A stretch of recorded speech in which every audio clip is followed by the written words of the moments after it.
Hello दोस्तों, हम Lucent का रिवीजन कर रहे हैं। ज़्यादा टाइम नहीं है इसलिए हम जल्द करा दे रहे हैं।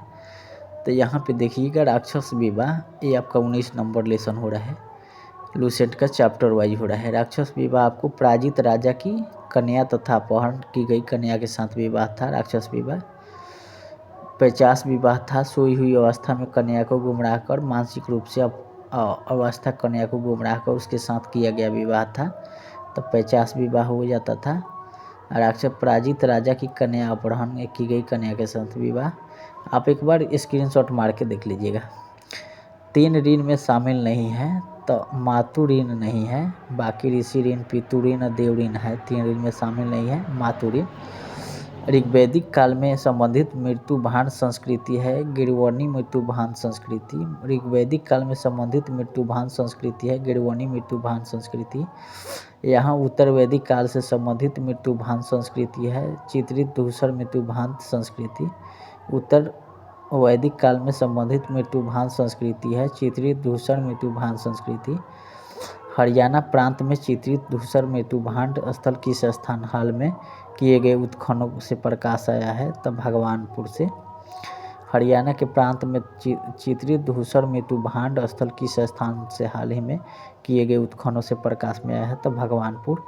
प्राचीनतम विवाह संस्कार का वर्णन करने वाला विवाह सूक्त किस में पाया गया? तो ऋग्वेद में पाया गया। प्राचीनतम विवाह संस्कार का वर्णन करने वाला विवाह सूक्त किस में पाया गया? तो ऋग्वेद में पाया गया। ऋग्वेद में अघन्य बोध जुग नहीं शब्द का प्रयोग किसके लिए किया गया? तो गाय के लिए किया गया, अघन्य।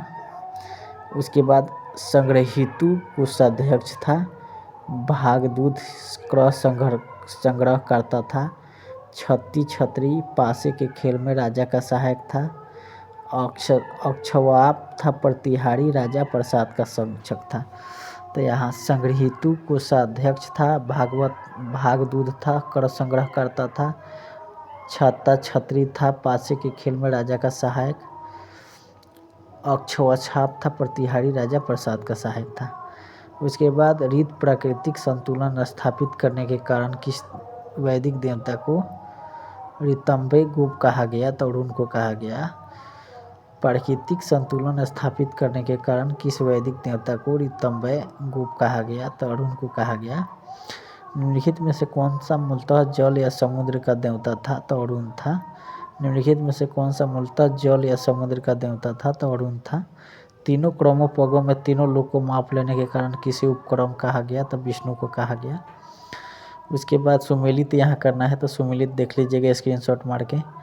पूपन यहाँ विवाह का देवता था, रुद्र पशुओं का देवता था, धौस जगत के पिता था, अदिति देवों की महान माता थी।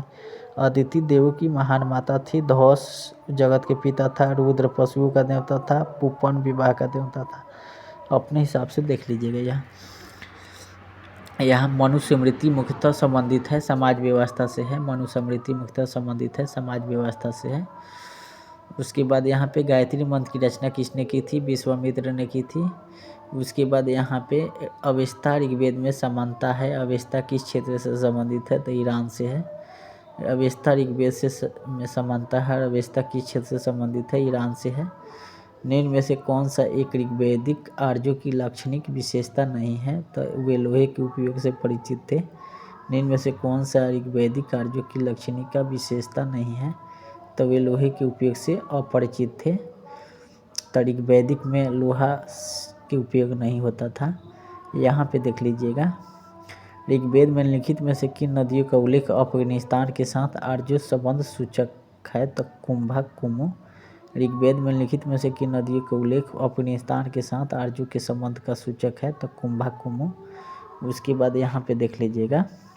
धर्म तथा ऋतु भारत की प्राचीन वैदिक संस्कृति के केंद्रीय विचार को चित्रित करते हैं। इस संदर्भ में लिखित कथनों पर विचार कीजिए। तो इसमें क्या विचार करना है? एक दो दोनों सही है। धर्म की व्यक्ति के दायित्वों का स्वयं तथा दूसरे के प्रति व्यक्ति को कर्तव्य की संकल्पना था। ऋतु मूलभूत नैतिक विधान था जो सृष्टि और उसमें अंतर्निहित सारे तत्वों के क्रियाकलापों को संचालित करता था। उसके बाद यहाँ पे एक बार और देख लीजिए। 107 के ऋग्वेद में लिखित की नदियों को लेकर अफगानिस्तान के साथ आर्यों के संबंध का सूचक है? तो कुंभा कुमु। उसके बाद ये तो हो ही गया। 109 देखिएगा, आर्यों के आर्काटिक होम सिद्धांत का पक्ष किसने लिया था? तब बीजी तिलक ने लिया था। आर्यों के आर्काटिक होम सिद्धांत का पक्ष किसने लिया था? बीजी तिलक ने लिया था। कुंभा काबुल में है, पुरुषनी रावी में है, सदानीरा गंडक में है, सुतुर्दी सतलज में है।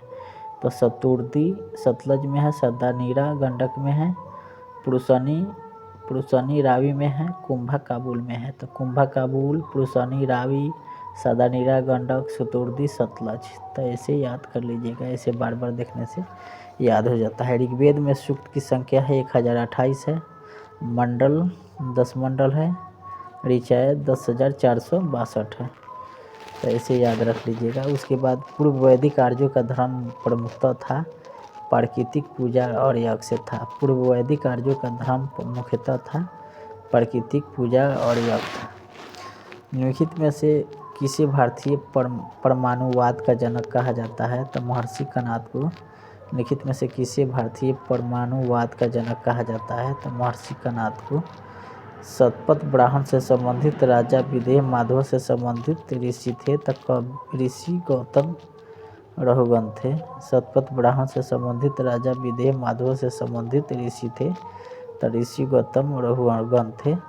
शतपथ ब्राह्मण में संबंधित राजा विदेह माधव से संबंधित ऋषि थे, तो ऋषि गौतम रहुगण थे। तो ऐसे ही कंप्लीट हो गया। आप रिपीट करके बार बार देख सकते हैं ताकि याद हो जाए।